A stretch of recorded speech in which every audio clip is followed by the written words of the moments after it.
Salut les amis et bienvenue dans ce nouveau mythe. Ici c'est Gildas Dazanou, développeur front-end à Frataline. Nous sommes réunis ce soir pour célébrer l'entrée dans une nouvelle ère de l'histoire de l'humanité, l'ère de l'intelligence artificielle. L'intelligence artificielle, appelée en abréviation IA, un domaine en constante évolution qui transforme la manière dont nous vivons, travaillons et communiquons. C'est un sujet passionnant et crucial pour notre avenir. Et je suis heureux d'être le modérateur. Je suis ravi de vous présenter notre invité spécial aujourd'hui. S'il vous plaît, Kevin Degila pour vous. Kevin. Quelle introduction. Je suis agréablement surpris. Bonsoir tout le monde. Toi. Oui, allô? Kevin. Tu peux te présenter? Je m'appelle Kevin Dedila. Je suis ingénieur IA, ingénieur machine learning si vous voulez. Je travaille à MTN Bénin en tant que superviseur Customer Intelligence. Je suis également créateur de contenu sur YouTube. Je crée des vidéos sur la data, sur l'IA. Je suis également mentor en data science et IA chez Open Classroom. Et voilà. Et d'accord, donc tu es un expert dans le domaine de l'IA, en résumé. Alors, expert, c'est toi qui le dis, hein. C'est un domaine qui évolue tellement vite que qui peut vraiment se programmer expert de ce domaine-là? Ça évolue tellement vite, mais j'essaie de suivre quand même comment ça évolue et de mettre à jour. Ouais. Ok, d'accord. Tu as déjà fait combien d'années d'expérience? Alors, en 2023, ça fera, disons, en mai prochain, ça fera 5 ans. Okay. 5 ans ou 4 ans? Ça fera 4 ans plutôt. 4 ans en mai 2023. Tu as commencé à travailler à MTN ou bien, bon, que tu as commencé à être dans l'IA? Pardon? Tu as commencé à travailler à MTN ou bien 4 ans que tu t'es mis à fond dans l'IA? Non, j'ai pas commencé. J'ai commencé dans une start-up à Casablanca où on faisait justement de... Alors, c'était un stage de fin d'études qui s'est transformé après en un emploi full-time. En gros, j'étais dans l'équipe data où on travaillait sur un modèle hybride capable d'extraire les informations les plus pertinentes sur une facture, de passer en fait de la donnée, comment dire, non structurée à une donnée beaucoup plus structurée de façon automatique. Et voilà, j'étais chargé d'entraîner, d'évaluer les modèles et aussi de leur déploiement sur le cloud et le monitoring également. Donc, c'est après ça qu'en 2021, je suis rentré au Bénin, j'ai commencé avec MTN. Voilà, c'est un peu ça. Et merci à toi pour la présentation. C'était beaucoup enrichissant et intéressant. Je sais que ce soir, tu as beaucoup de choses à partager. Ça s'annonce très bien. Ton micro est faible? Ah bon, là, c'est bon. Ok. Bon, on va rentrer dans le vif du sujet. Et le canevas à suivre, bon, je commence d'abord par te poser la première question. C'est quoi une ère? C'est quoi une ère? Oui. Je sais pas, hein, c'est... Le débat est ouvert, hein? Je pense que je laisse d'autres personnes répondre à ça parce que, à moins que je fasse un Google search rapidement pour savoir c'est quoi. Voilà, c'est un espace de temps de longue durée qui commence à un point fixe et déterminé. Voilà, c'est comme une époque. C'est ce que Google a dit. Okay. D'accord, merci. Qui d'autre a quelque chose à rajouter?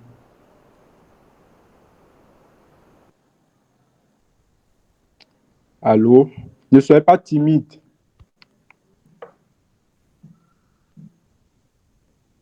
C'est un moment de partage. Christophe, Jacob,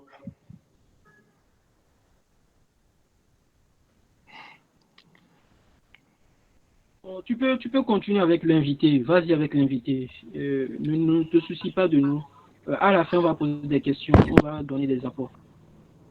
ok. Kevin, peux-tu nous parler un peu de l'intelligence artificielle? Dans quel sens? Parce que c'est très vague. Bon, les avantages et les inconvénients de l'intelligence artificielle. On va commencer par les avantages.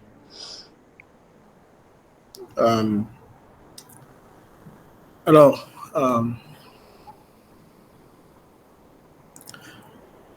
bon, déjà, avant de parler davantage, faudrait peut-être définir. Et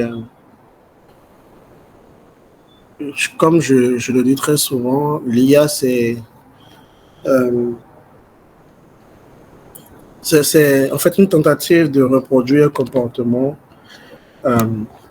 humain, une compétence humaine, mais à large échelle, parce que la machine peut faire à une échelle beaucoup plus grande ce que nous, humains, nous faisons. Et si on lui donne des capacités humaines, en fait, bah, on peut l'augmenter, on peut faire des choses assez intéressantes. Je donne souvent l'exemple de la calculatrice. Je dis que, voilà, dans le temps, il y a beaucoup de personnes. Il y avait une salle à la NASA où il y avait des femmes qui devraient qui faisaient des calculs, en fait, et on les appelait, je pense que c'est elles qu'on les appelait les ordinateurs, ou j'ai oublié le nom qu'on leur donnait. Mais en gros, c'est elles qui faisaient les calculs à la main, en fait, tout simplement. Et la calculatrice est arrivée. La calculatrice fait ce qu'elles font à beaucoup de vitesse, beaucoup plus rapide, incroyable, et peut le faire en plus à grande échelle. Donc, c'est un peu un exemple qui illustre vraiment ce qu'on essaie de faire avec l'IA. Donc, si j'imagine qu'on va vraiment parler de ChatGPT et autres, si aujourd'hui une IA est capable de par exemple, suivre cette réunion qu'on est en train d'avoir, ce Meet, et faire le résumé de ce qui a été dit, bah, c'est bien parce que du coup, on a un assistant qui peut être en train de faire la même chose dans 10 000, 30 000, 1 million de réunions en parallèle, ce qui n'est pas possible pour l'humain. Donc, c'est en ça que c'est ce qu'on essaie de faire avec l'IA. Donc voilà, là, en fait, directement les avantages de l'IA, en fait, ça permet d'augmenter l'humain. C'est une aide pour nous, en gros. C'est de la productivité. C'est aussi la suite normale des choses. Allez-y, participez, bon, vas-y. Jean-Pierre, ton micro est ouvert. Hein? Pierre. Jean-Pierre. Ton micro. Allô. Ton micro est toujours ouvert, hein, Jean-Pierre. Oui, désolé, c'était un petit moment d'égarement. Oui, tu peux fermer ton micro, s'il te plaît? D'accord. Super. Non, en fait, il y a un bouton où tu peux fermer ton micro, en fait. Ton micro est toujours ouvert. À n'importe quel moment tu dis quelque chose, on entendra tous. Voilà, super. Donc, je disais, c'est là les avantages de l'IA. L'IA est là pour nous augmenter, pour nous aider. Et maintenant, bien sûr, les inconvénients peuvent venir de là. Et j'imagine, le premier inconvénient auquel on peut penser, c'est voilà, tout simplement des dérives. Puisque c'est l'humain qui utilise l'IA, donc on peut facilement avoir des dérives. Et les dérives comme par exemple, nous avons désormais des modèles de génération d'images. Et bien sûr, quelques humains auront la mauvaise idée d'aller générer des images pornographiques de personnes célèbres ou bien de, je sais pas moi, de personnes qu'ils connaissent. Et c'est déjà arrivé aussi. Donc, déjà, il y a ça qui est très mauvais. L'IA s'entraîne sur les données que les humains ont eu à lui fournir. Et malheureusement, en fait, les humains créent des choses bizarres. Les humains parfois ont des avis bizarres. Les humains sont racistes, sont sexistes. Donc, si on donne à l'IA du contenu raciste, du contenu sexiste, bah, il continuera à faire, il pourra continuer à reproduire les mauvaises habitudes de l'humain. Donc, c'est l'un des côtés négatifs de l'IA.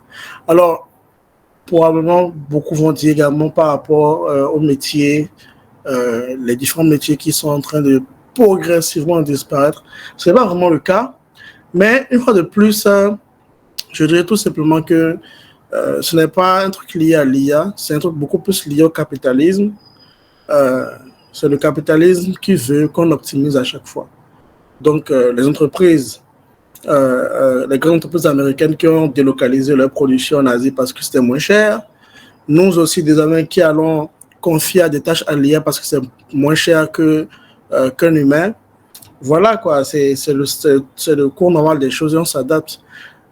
J'imagine que ceux qui conduisaient comment on les appelle, ceux qui transportaient les gens à cheval, ils ont pas vu d'un bon œil probablement ceux qui ont commencé à créer des voitures. Mais éventuellement, personne ne se déplace désormais avec des chevaux en pleine ville. Donc du coup, c'est un métier qui a probablement disparu. Mais les gens ont su s'adapter, ils ont dû apprendre peut-être à conduire une voiture. Et voilà, donc voilà un peu en gros tout ce que je peux dire par rapport à avantages ou inconvénients de l'IA. Ok, merci à toi. Donc, en résumé, on peut dire que l'homme est limité. Avec l'IA, il peut automatiser ces tâches les plus complexes et fastidieuses, améliorer l'amélioration de la précision et de l'efficacité. Et il peut faire des analyses de données. Maintenant, bon, côté inconvénient, tu as dit que les pertes d'emploi ne sont pas vraiment un des inconvénients, que c'est le système capitaliste. Bon, pour ça, moi, je ne suis pas totalement d'accord. Hein.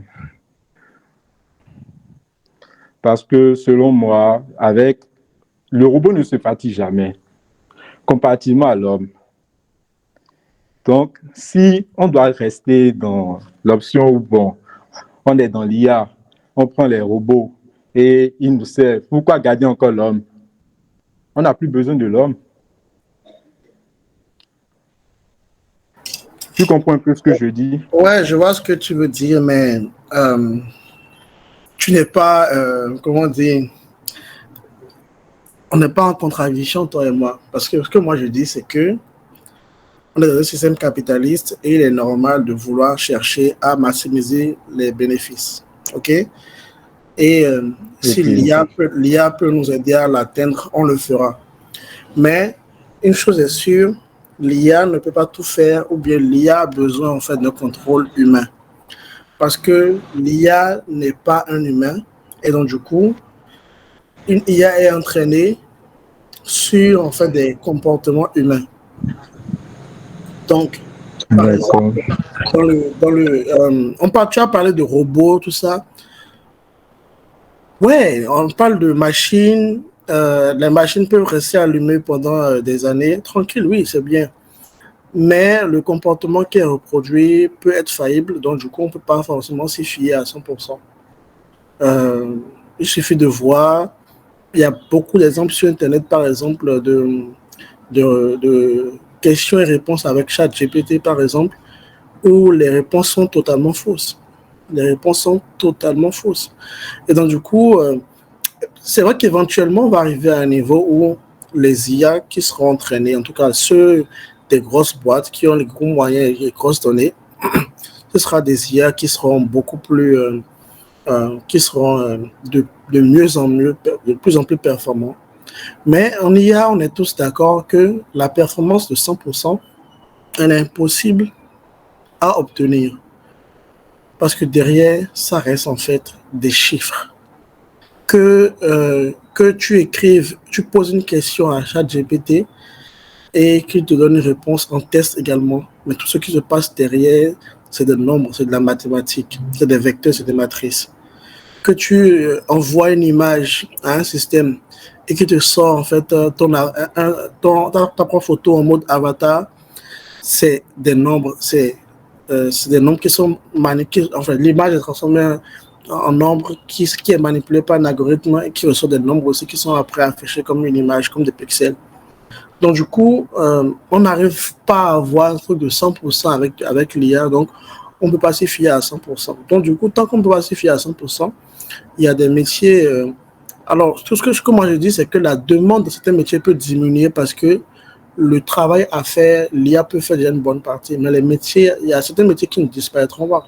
Mais, quand même, il y en a qui vont disparaître parce que le travail fait n'était pas, la tâche automatisée n'était pas si énorme que ça. Et donc, du coup, ces humains-là vont se reconvertir tout simplement parce que c'est le cours de l'histoire. On a eu à automatiser beaucoup de choses et les gens se sont adaptés. Il y a des gens dont le travail, c'est de faire des calculs. Aujourd'hui, les ordinateurs existent, la calculatrice existe, ils ne le font pas. Et les gens qui transportaient à cheval, ils ne le font plus. Ils ont appris à conduire des voitures. Il y a des pays dans lesquels il y a plus de motos que de voitures. Ici, au Bénin, on a les émigrants. Il n'y en a pas à Abidjan, par exemple. Donc, est-ce qu'on dira que, voilà, le Bénin ne sera jamais un jour un pays sans émigrants? C'est possible que ça arrive dans le futur. Mais tous ceux qui font émigrants, ils vont devoir se convertir également. Voilà, c'est ce que c'est. En ça, je disais que c'est le cours normal, en fait. On est dans un système capitaliste, donc du coup, les métiers auront à changer. Il y a de nouveaux métiers qui se créent également. Il y a le métier de la personne qui labellise la donnée pour l'IA. Malheureusement, les pratiques ne sont pas aussi bonnes, ne sont pas éthiques pour le moment, mais beaucoup de gens ont parlé de l'article qui explique que ChatGPT est modéré par des données que des gens au Kenya sont en train de labelliser. Ils lisent à longueur de journée, à longueur de journée des tests avec des phrases vraiment très, très dégradantes. Et c'est à eux de dire à l'IA, OK, ça c'est une phrase incorrecte, ça, c'est une question indécente. Voilà, si aujourd'hui tu vas sur ChatGPT, tu lui poses la question de savoir comment tu peux créer une bombe, bah, il te dira non, je ne vais pas te répondre. Mais pourquoi? C'est parce qu'il y a un modèle qui est là, qui fait le filtre, qui a été entraîné par des personnes qui ont dû lire plusieurs questions et ont répondu que voilà, voici comment tu peux faire. Voilà. Donc, les métiers vont changer, il y a de nouveaux métiers qui vont se créer. Voilà. Alors, Jean-Baptiste, tu peux fermer ta caméra, il n'y a pas de problème. Il y a un bouton caméra là, Jean-Baptiste, tu peux l'éteindre. Voilà. Ok, d'accord, merci. Et est-ce que, avec l'intelligence artificielle, les humains ne sont-ils pas en danger? Je parle plus de la sécurité et la protection des données.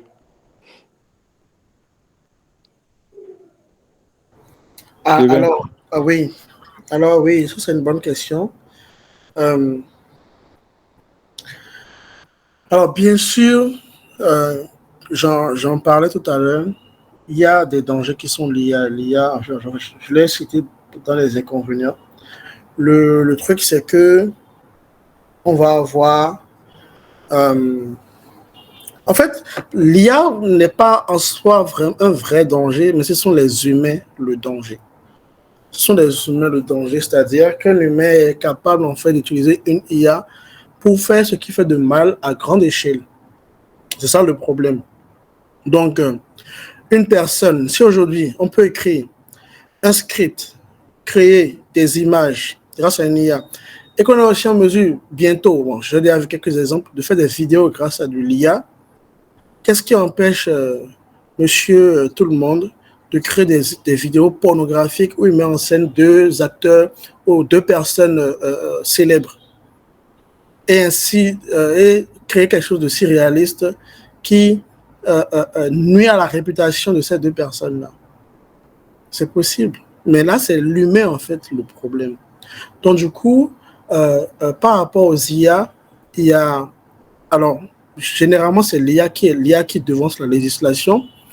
Donc, c'est justement, on a besoin aujourd'hui peut-être de personnes dans le droit, mais qui sont informées sur les questions d'IA, qui permettent de suivre, en fait, à chaque fois comment les choses évoluent et dire en même temps à ces personnes-là qui travaillent sur l'IA, attention, messieurs, si vous ne pouvez pas faire ça, ça, c'est indécent, ça, c'est pas bien, ça, c'est pas normal.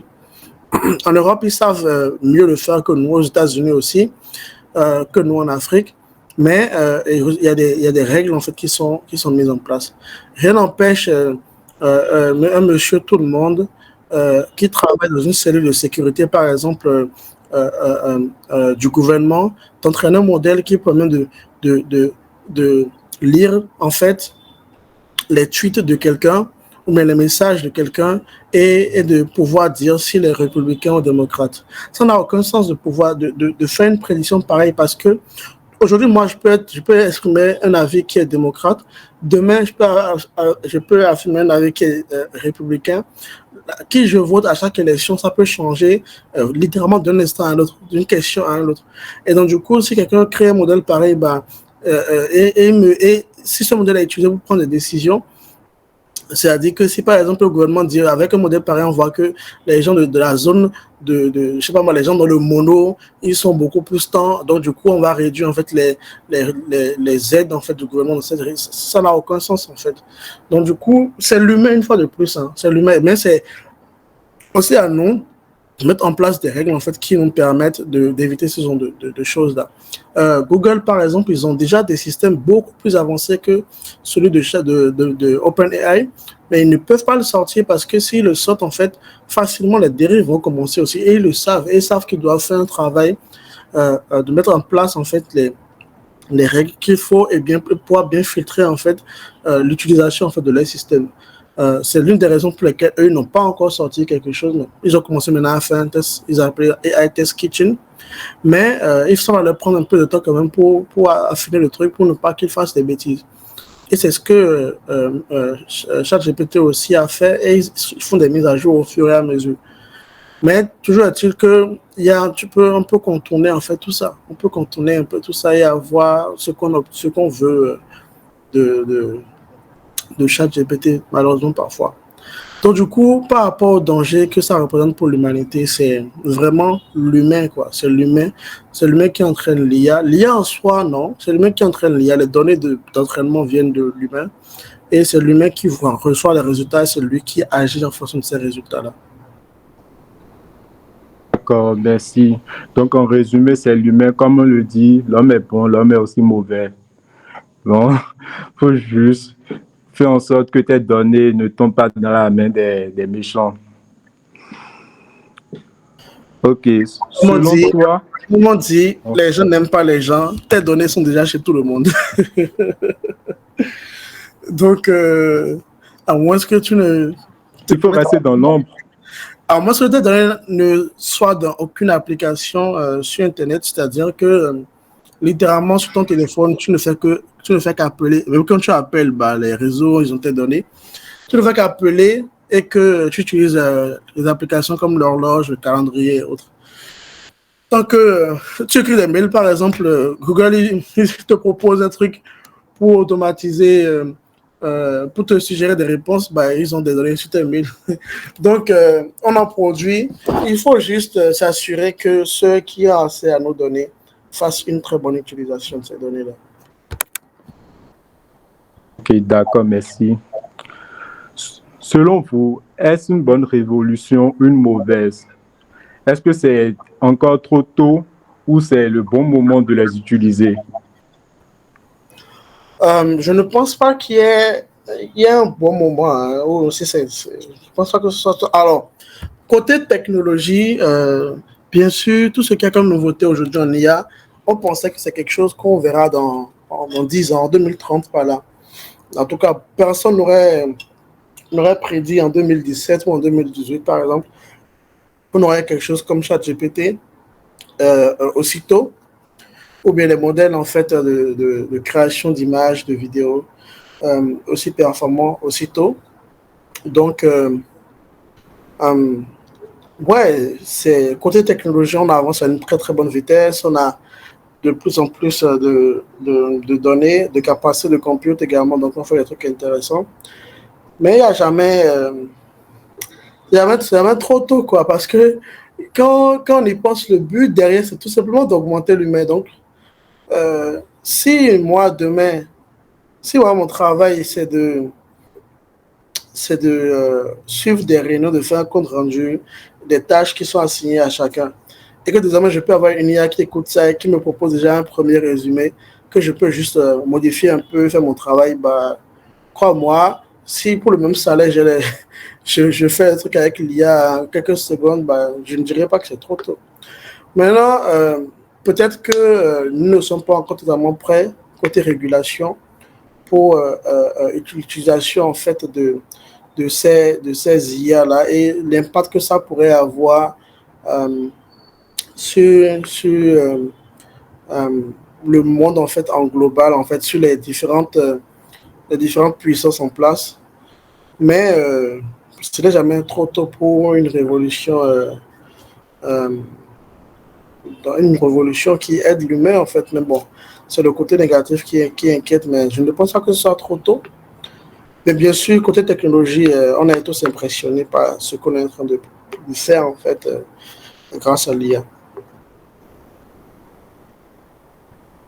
Ok, d'accord, merci.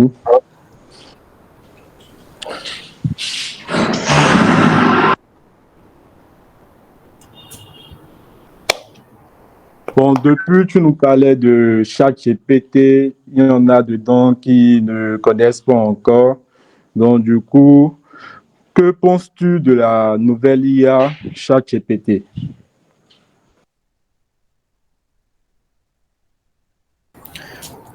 S'il y a quelqu'un qui ne connaît pas ChatGPT ici, c'est pas possible déjà, je ne pense pas. Si vous êtes dans Python Bénin et que vous ne connaissez pas ChatGPT, c'est que vous ne suivez pas les discussions dans le groupe. Parce que littéralement, dès que c'est sorti, il y a plusieurs personnes qui l'avaient déjà essayé bien avant que moi je puisse l'essayer. Et nous sommes tous bluffés par ses capacités, bien sûr. Donc, ChatGPT, alors j'en ai fait une vidéo récemment où je vous montrais un peu comment on peut l'utiliser pour apprendre n'importe quoi, en l'occurrence la data science. Et justement, c'est la nouveauté en fait qui fait que tout le monde... C'est un truc qui est bien pour nous qui sommes ingénieurs IA parce que du coup, ce sera un métier beaucoup plus facile à expliquer désormais. Les gens vont investir davantage parce qu'ils voient que ce qu'on fait là est important et qu'on peut faire des trucs assez incroyables. Les termes techniques, par exemple GPT-3, c'est un modèle de génération de tests, c'est sorti depuis très longtemps, c'est pas forcément des mots qui sont connus dans le grand public, mais aujourd'hui grâce à ChatGPT, tout le monde commence à s'y intéresser un peu. Mais là après, comme je dit, on n'est pas encore arrivé en fait au bout de ce genre d'outils de productivité là. Je pense que les prochaines itérations seront incroyables.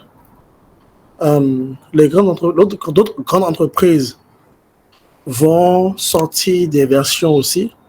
Donc, comme je l'ai dit, Google a déjà annoncé comment ils ont commencé à faire des tests avec quelques utilisateurs sélectionnés. Donc, ils ont un formulaire en ligne pour le AI Test Kitchen, c'est comme ça qu'ils ont appelé ça. Donc, mais c'est ouvert aux Américains exclusivement pour le moment. J'ai lu tout à l'heure qu'il y a une initiative open source pour créer une alternative à ChatGPT. Je pense qu'ils ont appelé ça Open Assistant.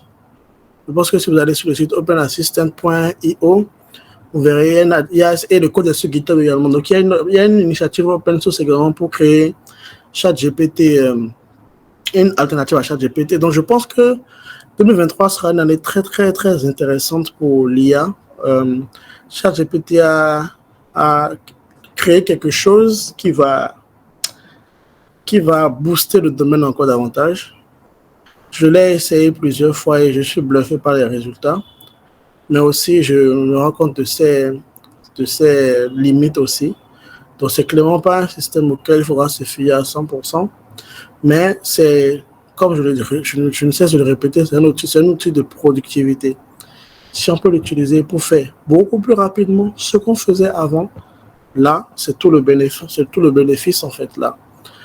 Donc, voilà un peu ce que je pense de ChatGPT. Je pense que tout le monde devrait l'essayer, c'est pour voir un peu comment ça fonctionne et comment ça peut être utile dans notre domaine. Depuis que j'en ai parlé en vidéo, j'ai des amis qui sont dans le marketing, qui sont dans le droit, qui sont dans la médecine, différents domaines qui me disent, mais ton truc là, je ne savais pas que ça existait, j'ai essayé après ta vidéo et je suis bluffé par les résultats. Et j'ai fait, bah voilà. C'est le niveau de productivité qu'on a atteint grâce à l'IA, ça.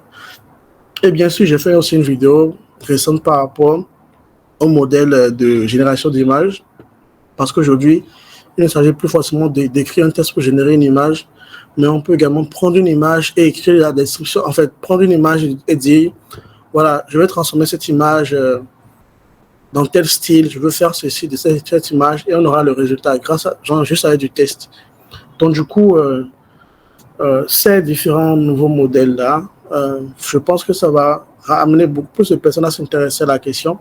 Là, j'ai déjà pu parler à des personnes qui sont dans les grandes entreprises, qui sont ceux qui prennent les décisions et qui se demandent déjà comment ce truc-là va impacter notre business, comment ce truc-là, on peut l'utiliser pour dépasser la concurrence, comment on peut davantage recruter en data et en IA pour créer des systèmes ou pour automatiser en fait une grosse partie de ce qu'on fait, comment l'IA peut être utile pour nous. Donc, c'est ce que j'apprécie en fait dans ce qu'on a obtenu grâce à ChatGPT. C'est beaucoup plus de awareness, beaucoup plus de personnes maintenant qui sont sensibles au sujet et c'est tout bénéf, quoi. Voilà. Un message dans le groupe et dans le chat plutôt. Alors, je vais voir le chat. Non, il n'y a pas de questions. Ah, ok. Pas de questions. Oui. Il y avait Jean-Baptiste.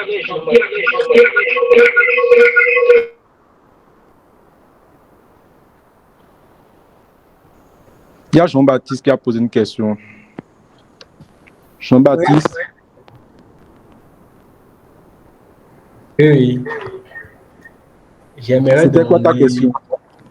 Oui, j'aimerais savoir, genre, les outils de l'IA qui existent tout récemment maintenant. Je sais qu'à part ChatGPT, il en existe aussi plein, quoi. Exemple, les DeepL, mais je ne connais pas le reste, quoi. Donc, j'aimerais savoir les outils de l'IA à part ChatGPT. Alors là, je pourrais vraiment pas citer. Je ne pourrais pas citer tous les outils parce qu'il y en a tellement qui sortent chaque jour. Rien qu'aujourd'hui, par exemple, j'ai vu un truc sur Twitter vite fait là, où en gros, il te propose d'utiliser ChatGPT, mais sur tes propres documents. En gros, il t'autorise à uploader un document, un PDF d'environ 60 pages, et ChatGPT va lire tout ce document-là, et du coup, tu peux lui poser toutes les questions que tu veux sur ce document. Donc, on imagine par exemple ce truc-là, ça peut être très utile pour les avocats, pour les médecins, pour ceux qui font peut-être, ceux qui gèrent les marchés publics, reçoivent beaucoup de contrats, de propositions. Tu peux poser des questions à l'IA grâce à ça. Mais il y a tellement d'autres outils, il y a tellement de nouveautés, vraiment, je suis, enfin, je suis bluffé moi-même par ça. Je pense que dans la semaine, j'ai vu un post sur LinkedIn. J'ai vu un post sur LinkedIn qui recenser en fait une liste de nouveaux IA. Il y en a par exemple qui peuvent créer de la musique grâce à du test. Alors, tu peux dire je cherche par exemple une musique douce, mais avec un tempo quand même, de tel outil. Un peu tout ça, on va te le donner. Hein. Donc, honnêtement, je pense il faut suivre un peu de l'actualité à travers les différents blogs des entreprises comme OpenAI et Google également. Il faut être abonné aux personnes qui en parlent. Il faut s'abonner à ma chaîne YouTube. Il faut être également sur LinkedIn pour voir un peu quand les gens en parlent. Et s'il y en a qui sont intéressants pour vous et euh, qui vous parlent, bah, il faut les essayer si c'est possible. Mais je ne saurais malheureusement pas citer en fait tout ce qu'il y a comme... il y a tellement de choses qui sortent. Chaque seconde, il y a une nouvelle IA. Dans la récente vidéo, je parlais de l'intérieur IA qui te permet d'uploader une image en fait de ton salon et te propose un nouveau design en fait. Et te mettre... Moi, ça c'est un projet que j'ai suivi en fait. Puisque celui qui l'a créé, il en parlait, il partageait en fait des choses sur Twitter. Et je pouvais voir le premier week-end où il a fait, le rendu n'était pas si bon que ça. Puis là, tu as des modifications. Puis là, permis de maintenir l'angle. Puis là, permis d'ajouter ceci. Que les outils que les meubles, par exemple, qui sont proposés, soit pas des photos trop déformées. Progressivement, en fait, il a quelque chose de pas mal. Donc voilà, il faut suivre soi-même, en fait, tout ce qu'il y a autour. Je pense que d'ici là, OpenAI, ils vont créer une page aussi, quand même, je pense. Ils vont créer une page qui permet de répertorier tout ce que les gens utilisent et qui sont basés sur le système. Voilà. Ah, ok. Ok, là je vois, j'ai compris alors, j'ai compris. Maintenant, le monde tend vers l'intelligence artificielle. Hein. Sinon, d'après ce qu'on voit, vraiment, disons, dans tous les domaines maintenant, c'est l'IA qui domine, c'est l'IA qui prend l'ampleur. Exemple maintenant, ChatGPT qui vient de sortir maintenant, la majorité de ceux qui sont en médecine, comme vous l'avez dit,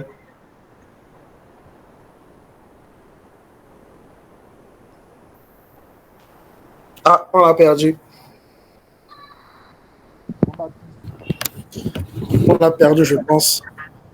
J'en profite pour dire que quelqu'un vient de mettre dans le chat un lien LinkedIn sur d'autres IA. Donc, n'hésitez pas à les consulter. ah, c'est bien. Merci beaucoup, monsieur Zeno.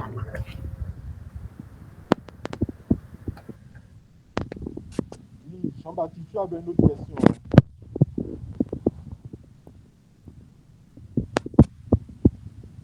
Jean-Baptiste. Ok, on peut continuer alors. Kevin, selon vous, est-ce que le futur de ChatGPT... Shilda est en train de parler, on ne t'entend pas du tout. Hein? Ah, ok. Kevin, je demandais si le futur de ChatGPT est-il prometteur, selon toi? Bah, clairement, clairement, il suffit de l'essayer pour comprendre que on n'a même pas encore, on ne sait même pas encore, on ne fait pas encore 10% de ce qui est possible avec ChatGPT. Et ce n'est que le début, en fait, des IA de ce genre-là. On aura beaucoup plus tard, c'est clair. Ok. Tu penses que la recherche à la Google est déjà à son apogée? Non, clairement pas. Non, mais on est encore... Vraiment, on est au début, quoi.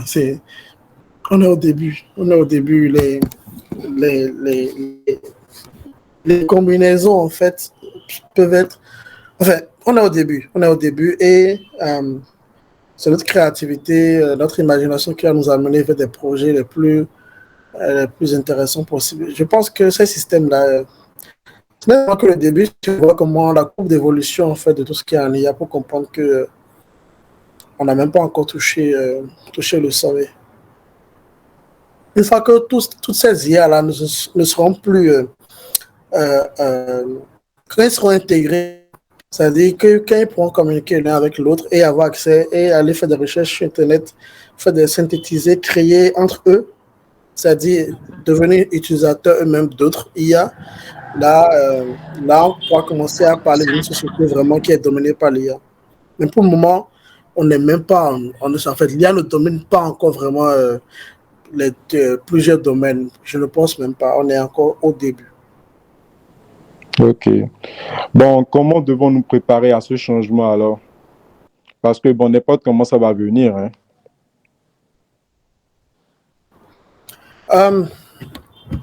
Apprendre des métiers qui sont plus challengeants.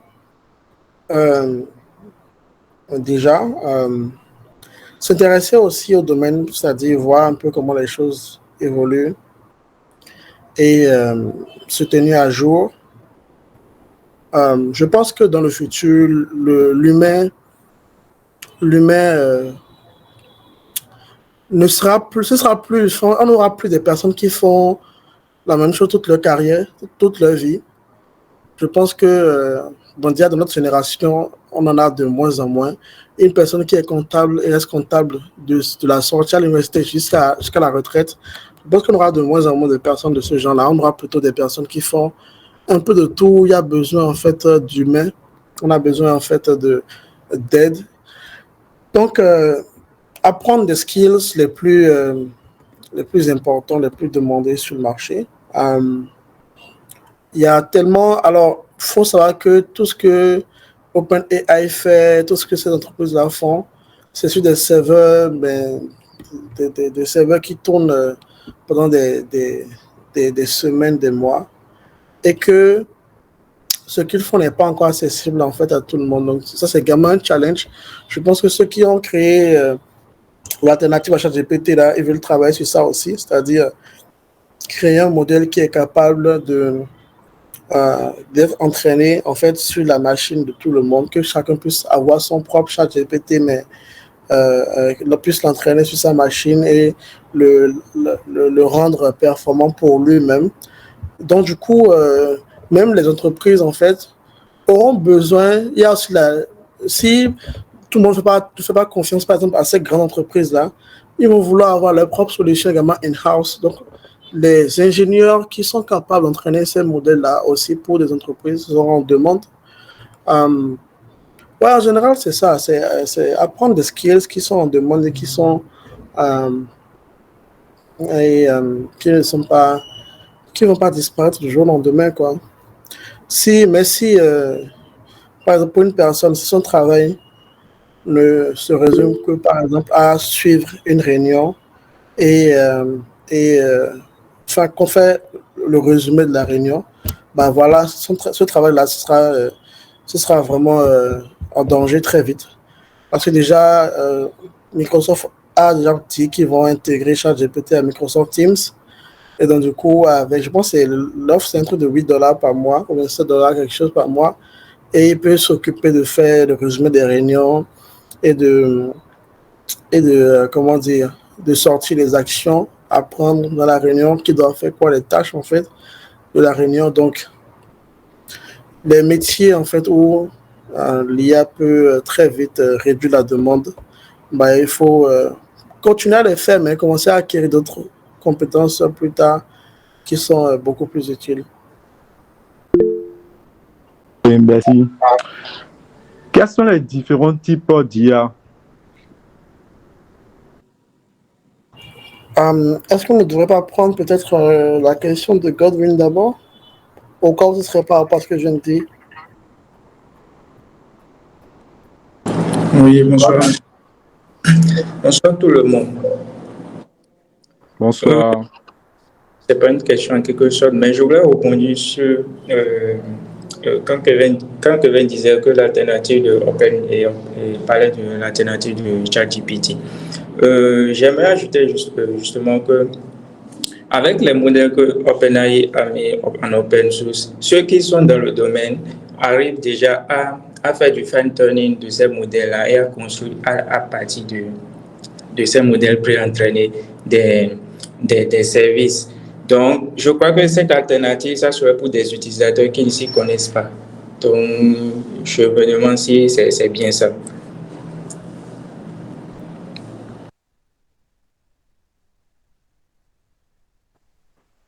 Pardon, Godwin, j'ai pas entendu la fin de ce que tu disais. Ok. Quand tu parlais de l'alternative de ChatGPT, Ouais. est-ce que c'est pour des gens qui s'y connaissent, qui ont cette aptitude technique dans le domaine, ou bien n'importe qui peut le faire? Ah, bien sûr, il faut s'y connaître dans le domaine. Puisque, alors, ce qu'eux sont en train de proposer, c'est une alternative, mais vraiment alternative open source, c'est-à-dire il faut que tu puisses prendre ton truc et peut-être l'entraîner toi-même, ou bien que tu puisses avoir en fait un truc déjà pré-entraîné que tu peux fine-tuner toi-même plus tard. Et pour faire ça, bien sûr, il faut avoir les compétences dans le domaine. Sinon, tu ne peux pas utiliser le système. Même, par exemple, si c'est comme ChatGPT, le site, tout le monde peut l'utiliser, oui. Mais si tu veux commencer à fine-tuner tout ça, comme tu l'as dit, il y a des gens qui utilisent déjà même ces outils-là et ils sont fort de fine-tuning. Il faut s'y connaître dans le domaine pour pouvoir fine-tuner tout ça. Sinon, tu es obligé d'utiliser ce que tout le monde propose. Ok, d'accord.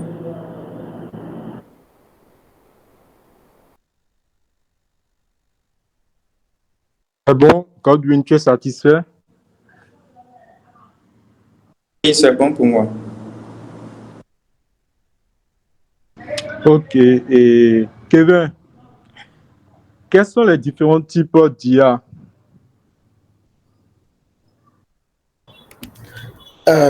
Type d'IA, je ne sais pas vraiment comment répondre à la question. Alors, il y a autant de types d'IA qu'il y a de tâches et de données, on va dire. Et il y a des types qu'on n'a pas encore, je ne sais pas. Donc, bon, si on peut les mettre en grand groupe, on va dire déjà les IA qui génèrent du texte, de l'image, de l'audio. On peut parler de... je ne sais pas. C'est surtout par rapport aux données je ne sais pas si tu as une réponse déjà en tête ou bien comment tu veux guider la question. Mais en gros, tu as les données tabulaires, tu as les données images, des données audio, des données vidéo, euh, des données textuelles aussi. Et on a différents types de modèles en fait capables de s'entraîner sur ces types de données-là. Voilà. Merci. Sinon, il y a Christophe qui lève la main. Oui, Christophe. Bonsoir à tous. Et je levais la main, mais j'ai déjà eu réponse à ma question dans l'explication que M. Kevin vient de donner. Merci. D'accord, super.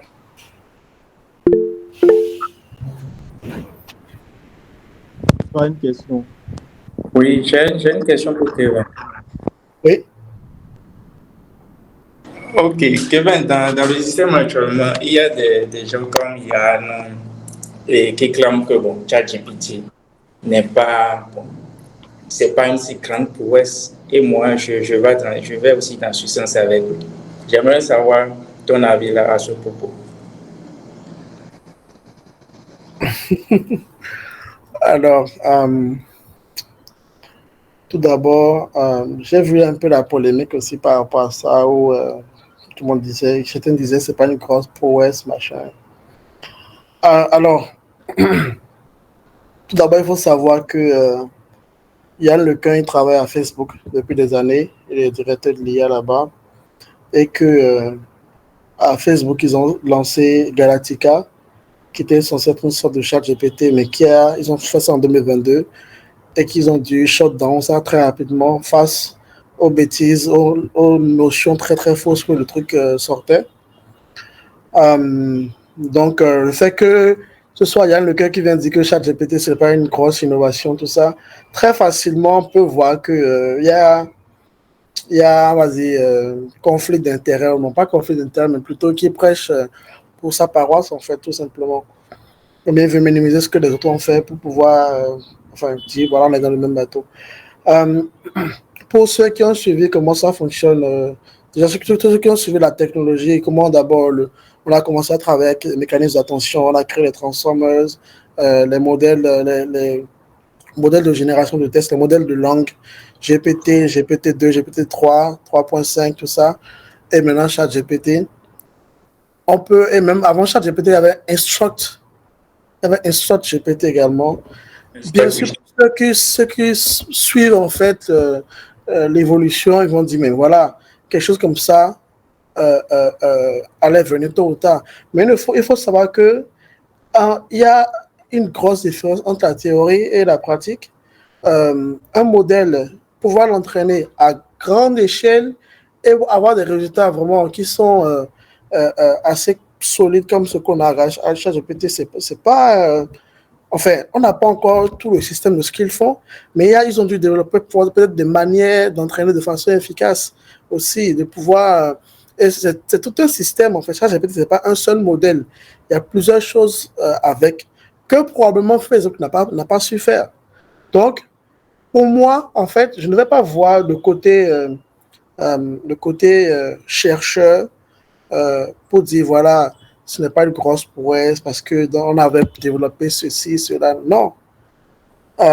Pour l'utilisateur average, voilà, moi, mes camarades qui sont médecins, qui sont avocats, pour eux, en fait, c'est une prouesse. Et même pour moi, c'est une prouesse aussi parce que j'ai un système qui est performant, un truc qui me donne des réponses, en fait. Est-ce qu'on a déjà vu quelque chose comme ça? Non. Maintenant, après, j'ai vu le débat par rapport à l'innovation et je pense que c'est deux mots qu'on comparait. Bien sûr, ChatGPT se base en fait sur les précédentes avancées dans le domaine. Mais toujours est-il que c'est la première solution disponible à tous qui permet justement d'avoir cet effet-là. Donc, du coup, pour moi, il n'y a pas à dénigrer la solution parce qu'on est chercheur et qu'on comprend un peu comment on aurait pu arriver à ça. Mais si c'était facile, tout le monde l'aurait fait. J'ai dit que Google, ils ont quelque chose de meilleur en interne.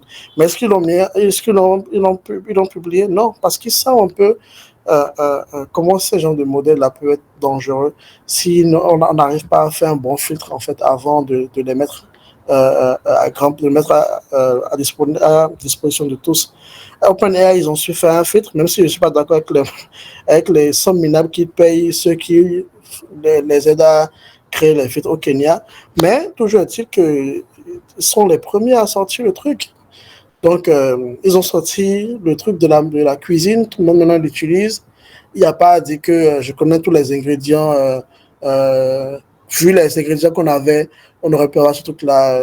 Non, mais si on pouvait l'avoir, tu aurais dû créer la sauce depuis longtemps. Pourquoi c'est eux qui l'ont sorti de la cuisine et pas toi? C'est en ça que je ne suis pas d'accord avec Yann Lecoeur, mais je comprends ce qu'il dit. Mais ce n'est pas à lui de le dire. D'accord, c'est bon.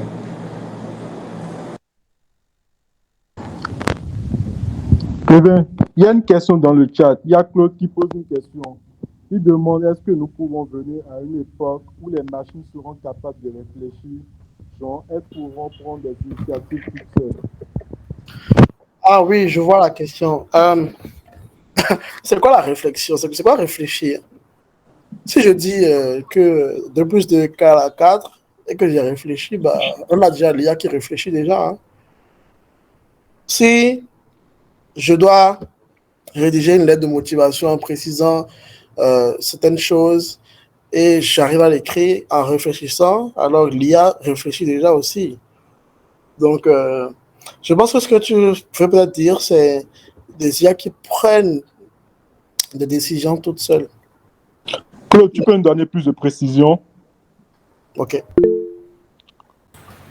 Bonjour monsieur. Bonjour monsieur Kevin, bonjour tout le monde. J'espère que vous allez très bien.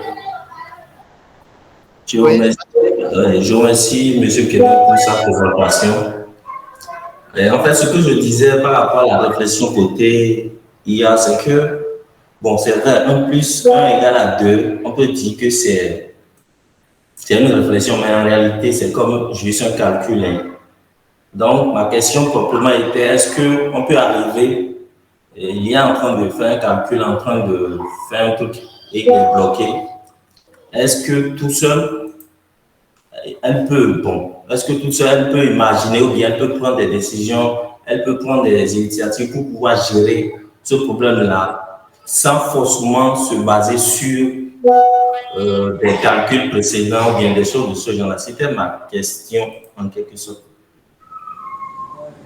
En fait, bon, je peux résumer sa question. En bref, tu demandes si et comment les algorithmes de l'intelligence artificielle peuvent être formés pour améliorer leur précision et leur fiabilité. C'est pas ça? Non, c'est pas comment ça peut. Je demande si ça peut arriver en fait à ce niveau où l'intelligence artificielle, genre les machines pourront être en mesure de prendre des décisions. Ok. Si vous permettez, de ce que j'ai compris de ce qu'il a dit, au fait, vous voyez souvent, lorsqu'on écrit, au fait, une fonction, on sait que, voilà, il y a plusieurs conditions. Si A égale à B, va à droite, sinon va à gauche, etc., etc. Est-ce qu'il peut arriver des moments où est-ce que l'IA va décider, par exemple, d'aller, c'est pas, à 30 degrés tout seul, quoi, sans qu'on lui a demandé ça? C'est un peu ce que Claude demande en quelque sorte. Est-ce que l'IA, dans le futur, peut-être peut prendre des décisions toute seule au lieu de Avoir demander des à gauche? réflexes humains. Voilà quoi. Voilà, Avoir des exactement. réflexes humains. Voilà, en quelque sorte.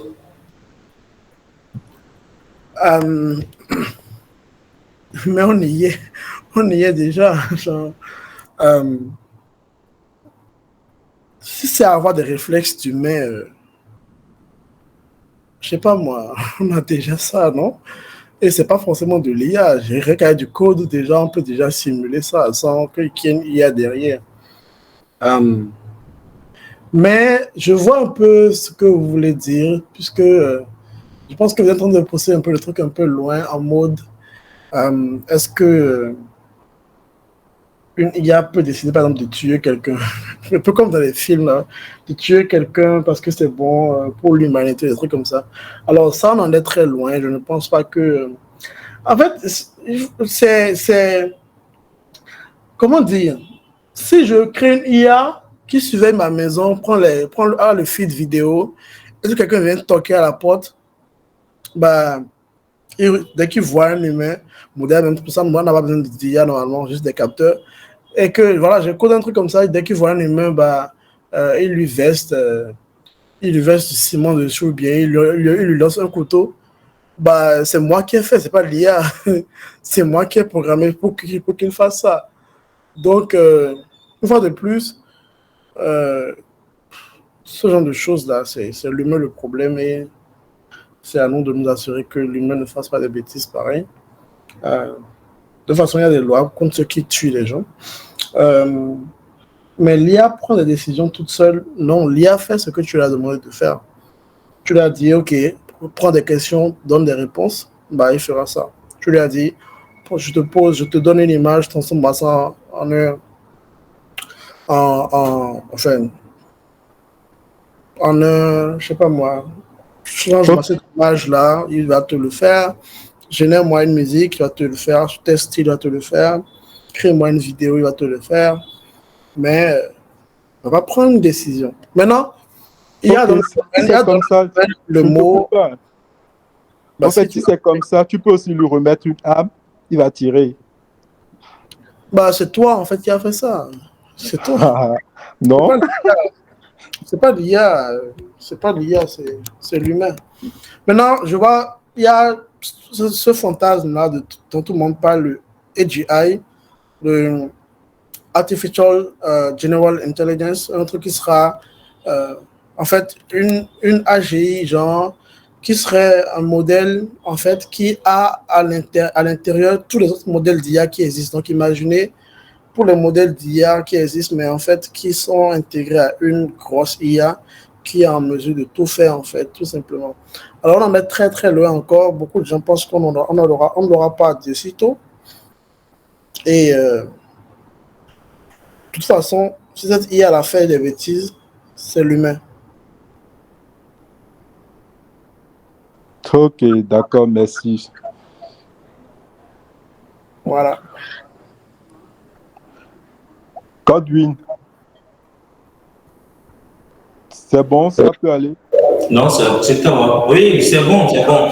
En fait, j'ai posé la question suite à un débat que j'ai fait avec quelqu'un. J'ai dit que l'IA, ça va être juste des calculs jusqu'à l'éternité. Donc, elles ne réfléchiront jamais. Donc, c'est pourquoi, quand je lui ai dit ça, il m'a dit non, que c'est aujourd'hui, on voit, de ne pas dire ça encore. Donc, je me suis dit, bon, peut-être qu'il a raison. C'est pourquoi je voulais demander rapidement pour mieux comprendre. C'était ça.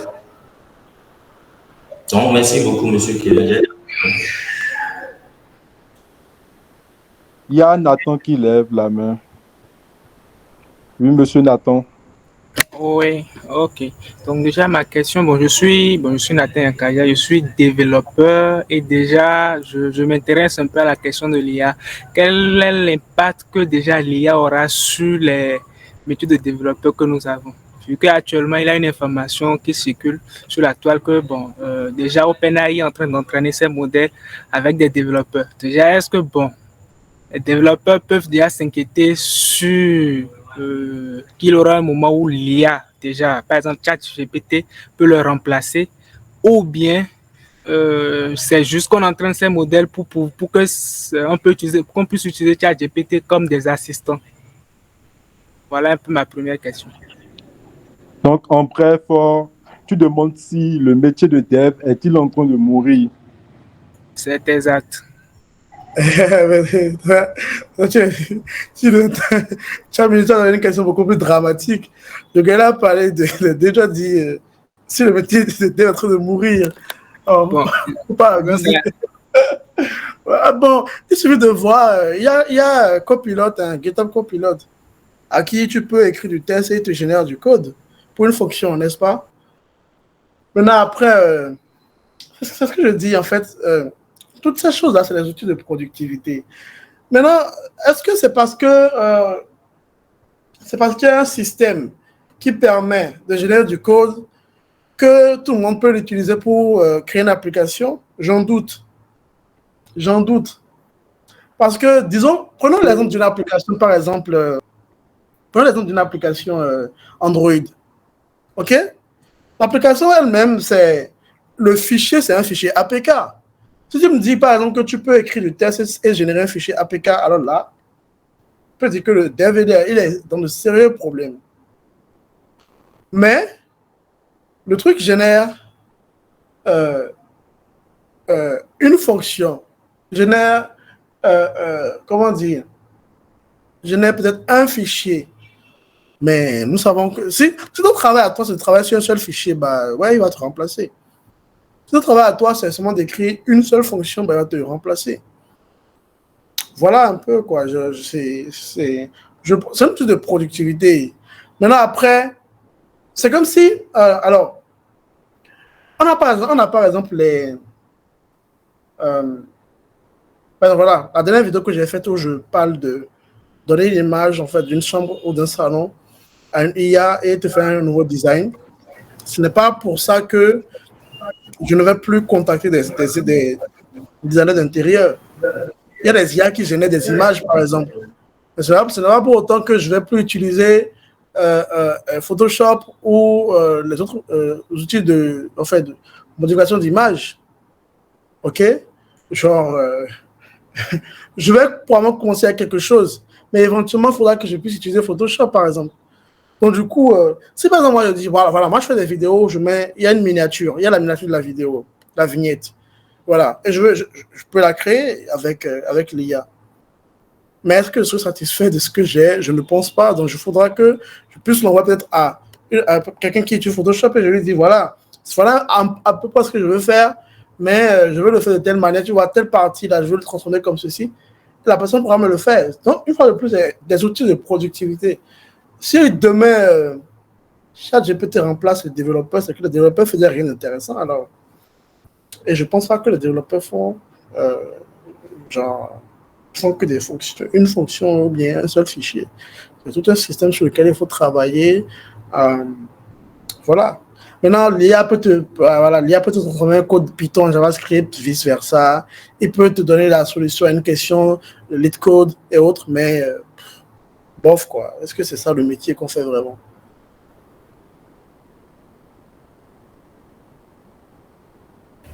Ok, Il y a d'accord. 2 mains levées. Nathan, c'est bon, tu es satisfait ou bien bon? Tu veux Oui, encore oui. plus de précision? Non, là, je suis déjà satisfait. Bon, ma deuxième question, je ne sais pas, peut-être à la fin, si M. Kevin peut essayer de nous partager des ressources qui vont nous permettre, bon, nous, en tant que développeurs, d'un peu déjà de switcher. Si un développeur souhaite apprendre l'IA, par, disons, euh, quel chemin il doit prendre pour pouvoir le faire.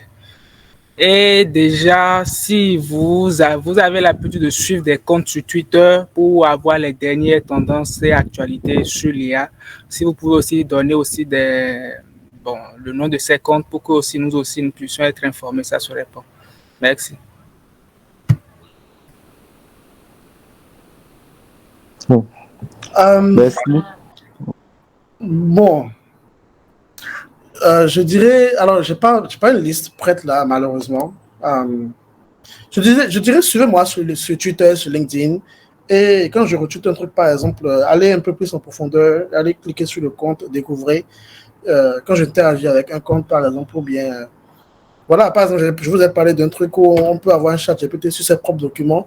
Je viens à peine de le voir et j'ai retweeté par rapport à ça. Donc, n'hésitez pas, quoi. C'est ça. C'est ce que je dirais. C'est la réponse la plus courte possible.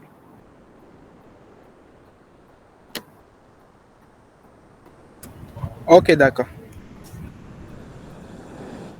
On a 2 mains levées, Edou et Jean-Pierre. Edou,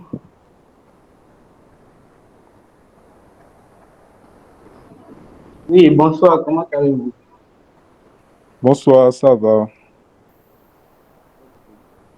Moi, c'est Edouard Dossa. Et je voudrais un peu réagir par rapport aux autres interventions. Il me semble que quelqu'un demandait, bon, déjà si je prends la communication de M. Kevin, on voit qu'il met beaucoup en avant le côté où l'IA est beaucoup plus un outil de productivité et pas vraiment un outil de remplacement pour les métiers existants. Mais en réalité, dès qu'on parle de productivité, il y a déjà une notion de remplacement qui est là. Parce que si je dois embaucher 10 personnes peut-être pour faire une tâche donnée, et puis j'ai un outil qui me permet à ce qui permet à une seule personne du même métier de faire la même quantité de tâches, ça veut dire que les 9 autres, eux, ils ont déjà perdu leur boulot. Donc, il y aura toujours ce côté dramatique par rapport aux avancées de l'IA et beaucoup de personnes vont y passer. La grande majorité des gens, par exemple, avec ChatGPT, beaucoup de gens qui sont dans les métiers de rédaction et autres, beaucoup font déjà leur boulot parce qu'avec une IA, ça te génère déjà des articles. Tu lui donnes juste des trucs à faire et lui-même il te donne déjà un rendu qui parfois est même mieux que ce que beaucoup d'humains proposent.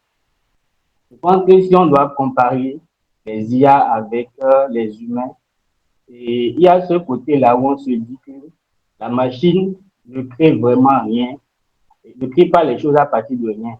Tout ce que la machine fait de façon générale, c'est toujours à partir de certaines données que d'autres personnes ont fait. Par exemple, les IA qui nous créent des photos ou bien des peintures, ce genre de choses, c'est parce qu'il y a d'autres données de gens qui ont fait différentes réalisations dans ce sens.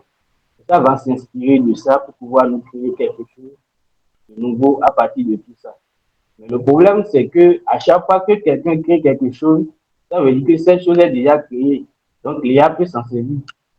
Si on crée, chaque fois que quelqu'un crée un nouveau truc, chaque fois qu'un homme réfléchit jusqu'à il crée un truc extraordinaire que personne n'a jamais vu, à partir de l'instant où il a créé, cette chose-là, elle est déjà accessible à l'IA.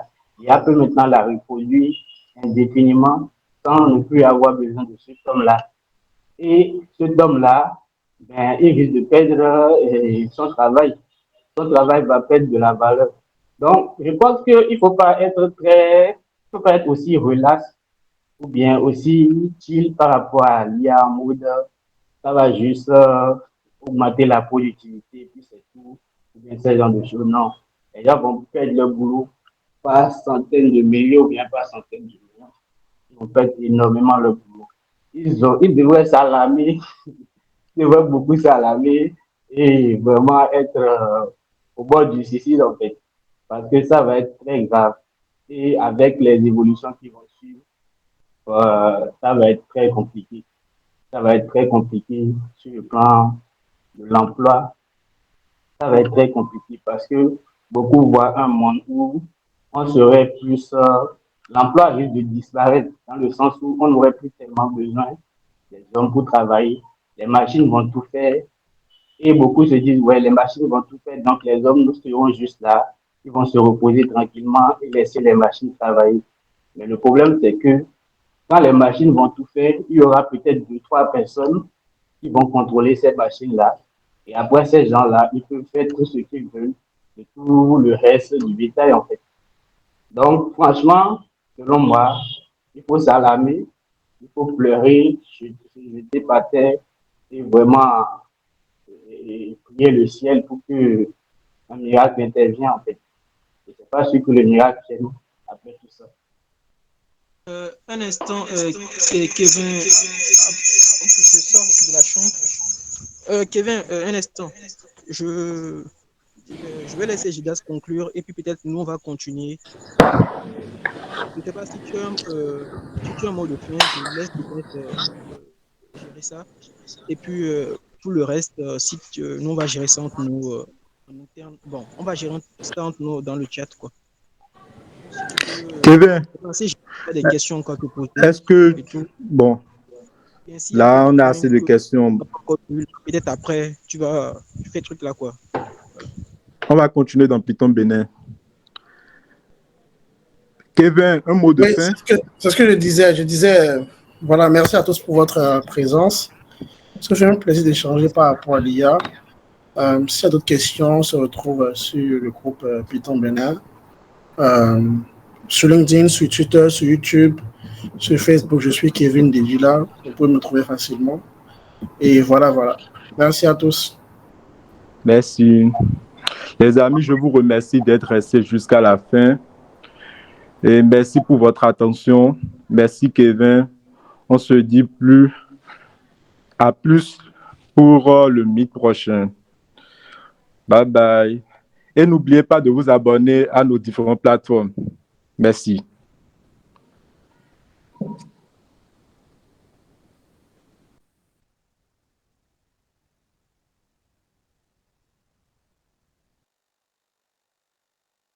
Le chat est toujours ouvert, hein, si vous voulez discuter. Bon, sinon, qu'on peut continuer. Hein. Si les gens sont intéressés et ils ont des apports,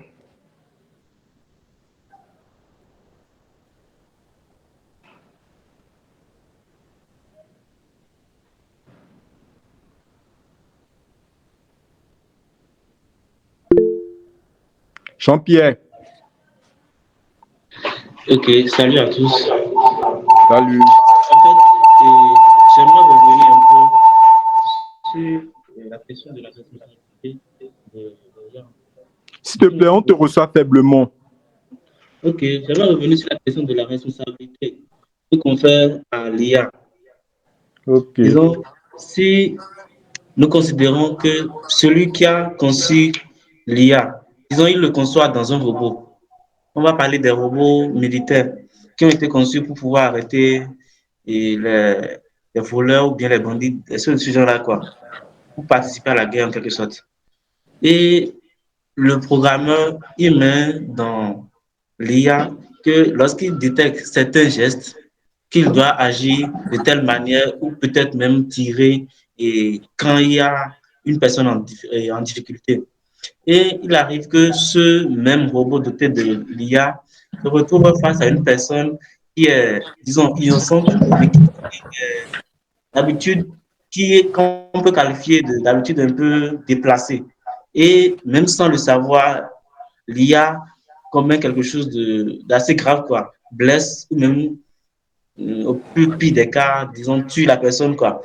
Est-ce que là, on va parler de la responsabilité du développeur ou on va parler de la responsabilité de l'IA qui a mal interprété ce que le développeur est en train de mettre? C'était ma question. Il y a quelqu'un qui veut répondre? 7. Oui, salut, bonsoir. Bonsoir.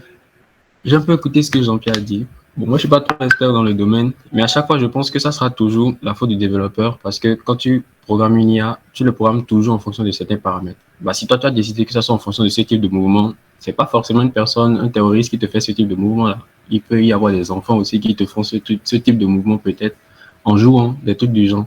Donc, c'est le travail en fait doit se faire beaucoup plus au niveau du développement pour savoir en fait quels sont les paramètres vraiment importants, genre spécifiques à ajouter pour que l'IA soit vraiment plus, comment je dirais, plus, je sais pas le mot, euh, précis, voilà. Donc, je sais pas si vous m'avez entendu, si c'est OK, ou je sais pas si je suis totalement à côté de la plaque. Donc, du coup, la responsabilité revient toujours au développeur, quel que soit Moi, l'établissement. je pense que oui. Quelque part, Donc, il n'y a pas moyen que le robot doté d'intelligence artificielle puisse prendre une décision à lui seul. Bon, Tout ce sont des algorithmes. déjà. Et qui écrit ces algorithmes-là? Voilà. C'est des développeurs. Ok. Une chose est sûre, bon, pour un peu contextualiser, si tu dis à l'IA, par exemple, genre, tire sur tout ce qui porte un truc vert, même si tu as un terroriste qui te porte un truc vert, bah, il va tirer dessus. Bah, si tu as un enfant qui porte un truc vert, bah, il va tirer dessus. C'est la logique, en fait. D'accord, je comprends. Merci. D'autres pour donner plus de précision. Bien, bon. Il y a Aoton. Désolé, ainsi je lis mal le nom. Oui, c'est bien ça, c'est Aoton Amédée. Ok, d'accord. Bon, je voudrais revenir un peu sur ce qui a été dit concernant la question de tout à l'heure. En fait, la notion de responsabilité, je crois qu'il faut forcément une personne physique ou une personne morale pour endosser la responsabilité dans ces cas. Et si nous prenons l'exemple qui a été donné tout à l'heure, on est d'accord que l'IA n'a pas, ou bien un logiciel de ce genre, ça n'a pas une personnalité physique ou morale. Donc, du coup, d'un point de vue juridique, on ne peut pas lui imposer une responsabilité. Donc, je pense que, à mon avis, dans tous les cas, la responsabilité va revenir toujours au concepteur, que ce soit le développeur ou bien celui à qui, bon, il a développé, ou peut-être dans d'autres cas, la responsabilité peut être partagée aussi. Donc, voilà ce que je voudrais ajouter par rapport à la question. Et bon, je peux rajouter, pour régler ce problème, il faudra que le gouvernement réglemente et surveille l'utilisation de l'intelligence artificielle. Là, si on réglemente le domaine, il n'y aura plus histoire de responsabilité parce que tu sauras quoi tu dois faire. Voilà, effectivement aussi, ça c'est vrai. Bon, les amis, vous avez d'autres questions?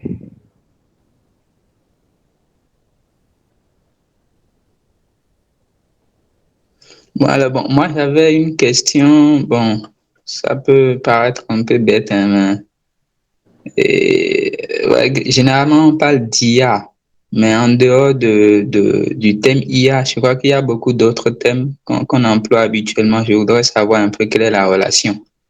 Par exemple, on parle de machine learning, de deep learning et autres, ou encore de data science. Je voudrais savoir si tout ça est lié ou bien tout ça en fait fait partie ou bien constitue en fait l'IA ou bien si c'est des domaines carrément séparés à l'IA en discussion depuis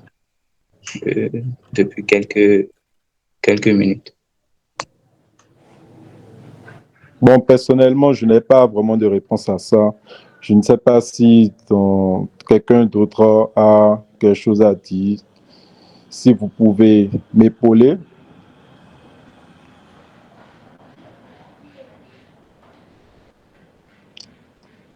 Amédée? Oui, c'est moi qui ai posé la question, donc Ah, désolé. Ah, oui, ok. j'attends moi-même des explications ou des éclaircissements par rapport à ça. Il n'y a personne?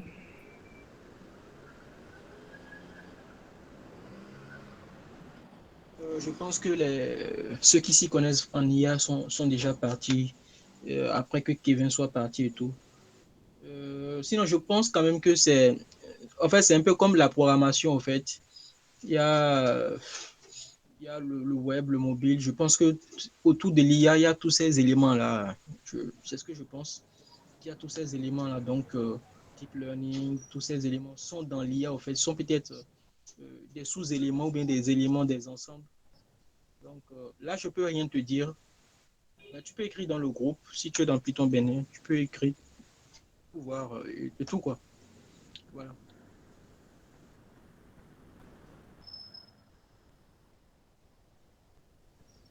Bon, les amis, D'accord, s'il n'y a pas non, d'autres d'accord. questions,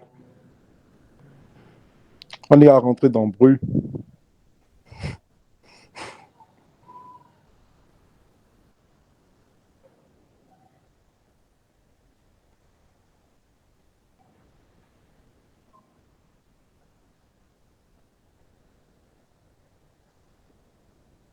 Bonne soirée.